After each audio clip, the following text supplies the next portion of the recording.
কোন জায়গায় কি বলতে জানি যাই পোকাতে কি লেগে পড়ে জানি যাই হাত কম না খাবার দেবো একটা চোখ বাসটা করে দেবো কিন্তু একদম একটা প্রশ্ন আমার উত্তর দেন একটু আপনারা সারা বাংলাদেশে হুজুর নাম করা হুজুর কত মোবাইলে দেখলাম যে 5 জনের 5 রকম মত এই নামাজে আপনারা হুজুর আপনাদের পিছনে হাজার হাজার লোক নামাজ পড়ে আপনাদের মধ্যে। আসসালামু আলাইকুম রহমতুল্লাহ। বিএনপি যে সন্ত্রাসীর কার্যক্রমে অন্তর্ভুক্ত হচ্ছে সারা বাংলাদেশে, আওয়ামী লীগ যে কাজগুলো করতো তার ধারাবাহিকতায় বিএনপি সেটা ক্ষমতায় আসার আগে পালাবদল হয়েছেন সেটা আসলে আস্তে আস্তে এমন দ্রুত বেগে সামনে এগোচ্ছে বা এত গতিশীল হচ্ছে, তার বিষয়টি প্রেক্ষাপট নিয়ে আপনাদের সামনে আজকে আলোচনা করব। আপনারা দেখেছেন বাগেরহাটে হাতবোমা সহ 18 জন বিএনপি নেতাকর্মী গ্রেপ্তার হয়েছে। এরপরে জমি দখল করে জবরদখল করে ডিসিআরের অন্তর্ভুক্ত করে লিস্ট নিয়ে সেখানে লক্ষ হাজার কোটি টাকা লোপাট করছে, প্রতিদিন চাঁদাবাজি করছে, ধান্দাবাজি করছে, সেই ব্যাপারগুলো সাতক্ষীরার ডিসি মহোদয় সেটা দেখেছেন এবং সে ব্যাপারে কথা বলেছেন। সাতক্ষীরা আলিপুর চেয়ারম্যান গতকালকে যে ঘটনাটা ঘটিয়েছেন এর আগে কিন্তু তার কমেন্টে কী এসেছে সেই ব্যাপারগুলো আমরা দেখতে চাই।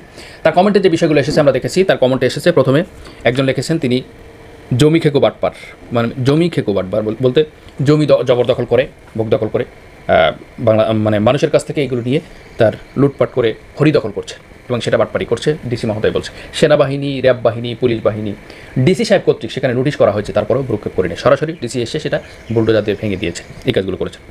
এরপরে যে ঘটনা ঘটেছে গত রাত্রে কবির বিন সামাদ, যশোরের সন্তান, মাস্টার আব্দুস সামাদের সন্তান। এই কবির বিন সামাদ আপনারা জানেন অভিনয় শিল্পী, আবার তিনি একজন বক্তা, নাট্যকার, তিনি গীতিকার এবং সুরকার একজন শিল্পী। সে ব্যাপারে আমরা দেখেছি তার বিভিন্ন জায়গায় অধিবেশন হয়, বিভিন্ন জায়গায় তিনি পারফরমেন্স করে থাকে। গতকালকে আলিপুরের এই চেয়ারম্যান কর্তৃক কথাগুলো বলেছেন। এই বিএনপির চেয়ারম্যান প্রশ্ন করেছেন নামাজের ব্যাপারে আলেমরা কেন দ্বিমত বা মতানৈক্য করে, বিভিন্নভাবে কথা বলে।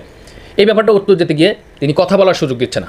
উত্তর চেয়েছেন, প্রশ্ন করেছেন, উত্তর দিতে বলছেন, তার মধ্যে প্রত্যেকটি কথায় রিপিট করছে, প্রত্যেকটা কথায় ইন্টারফেয়ার করছে, প্রত্যেকটা কথায় তিনি তর্ক বিতর্ক করছে। এই ব্যাপারগুলো বলাতে কবির বিন সামাদের উপরে রেগে গেছেন এবং সরাসরি এই বদমাশ, এই বেয়াদব, বোকাচোদার বাচ্চা, বিভিন্ন রকমের কথাবার্তা তিনি বলেছেন। আমরা ভিডিও চিত্রে দেখেছি বিএনপি যে আসলে ক্ষমতা আসলে কতদূর এগিয়ে যাবে, আওয়ামী লীগ যে কাজগুলো করতো তার কতখানি পৌঁছে যাবে বা সেটাকে কত দ্রুত গতিতে এগিয়ে যাবে, দেশের মানুষ কত কষ্টে নিমজ্জিত থাকবে, কত অবস্থাতে তিনি প্রত্যেকটা মানুষ যে বিপদগ্রস্ত হবে, এটা কিন্তু তার একটি নিদর্শন, তার একটি আলামত যে বাংলাদেশে একমাত্র দল যারা এখনও পর্যন্ত দুর্নীতিগ্রস্ত হয় নাই তারা হচ্ছে জামাত ইসলামী। আর ইতিমধ্যে আওয়ামী লীগ দেখেছেন, বিএনপি দেখেছেন, জাতীয় পার্টি দেখেছেন, সব দল দেখেছেন। দুর্নীতিতে পড়া নেই এই কথাটা ভুল হয়ে যাবে। দুর্নীতি আমি বলছি না যে আমাদের সব কিছু দুধে দেওয়া বা তারা ফ্রেস্তা, সেটা বলছি না। মানুষ মাত্রিক ভুল আছে, ভ্রান্তি আছে, কিন্তু ইচ্ছাকৃতভাবে দখলবাজি করা, টেন্ডারবাজি করা, খুন করা, গুম করা, হত্যা করা, লুটপাট করা, জমি দখল করা, এর বেশিরভাগই কাজগুলো আওয়ামী লীগ এবং বিএনপি করেছেন। আগে করতো আওয়ামী লীগ 17 বছর ধরে করেছেন, এখন বিএনপি সেই জায়গায় বসে গেছেন। যারা আওয়ামী লীগ যেখানে চাঁদাবাজি করতো, বিএনপি সেখানে চাঁদাবাজি করছে, সেখানে টেন্ডারবাজি করছে।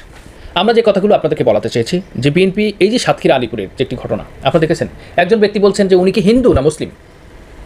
উনি যে প্রশ্ন করেছেন, স্টেজে বসে আছেন, মাথায় নেই টুপি, দাড়ি নেই মুখে, আর ধুতি পরে বসে আছেন, এই ব্যাপারে কমেন্ট করেছেন। আমরা দেখলাম কমেন্টে এই ব্যাপারগুলো। তাহলে আপনি চিন্তা করেন, ধর্মের ন্যূনতম জ্ঞান যার মধ্যে নেই তার নাম ইমান আলী, অর্থাৎ আব্দুর রউফ। আপনি বুঝতেছেন? তাহলে নাম ইমান আলী হলে, নাম মোহাম্মদ হলে, নাম আহম্মদ হলে, নাম ইব্রাহিম হলে কিন্তু মুসলিম হওয়া যায় না। মুসলমানের যে দায়িত্ব, কর্তব্য, রীতিনীতি এবং সামাজিকতা, সেগুলো মেনে চলাকে মুসলিম বলে।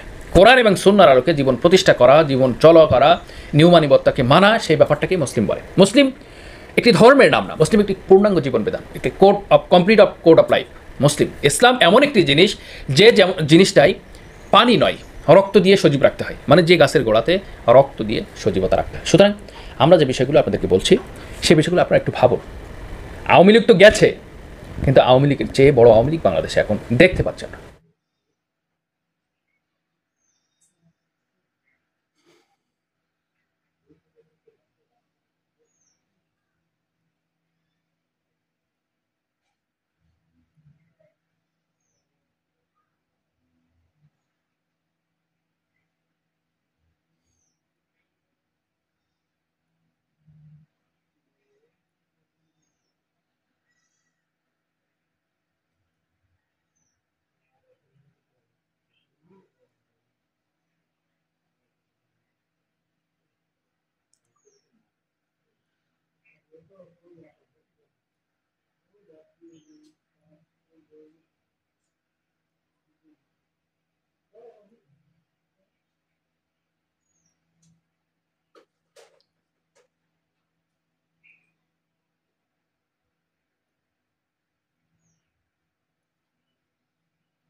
কোন জায়গায় কি বলতে জানি যাই কি লেগে পড়ে জানি যাই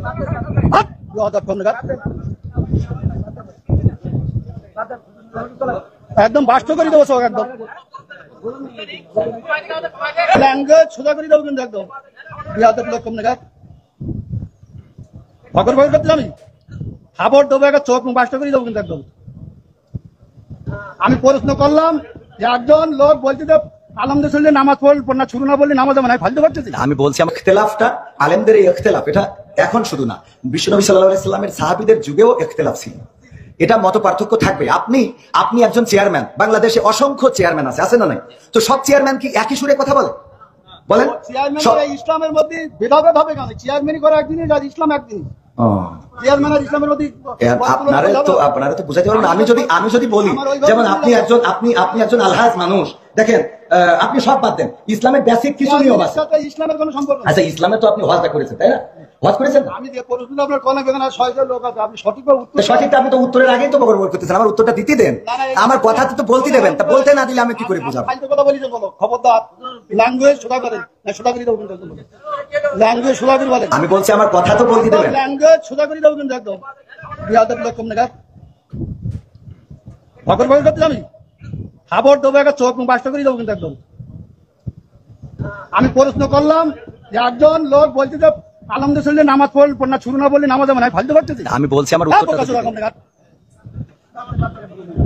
কোন জায়গায় কি বলতে জানি যাই কি লেগে পড়ে জানি যাই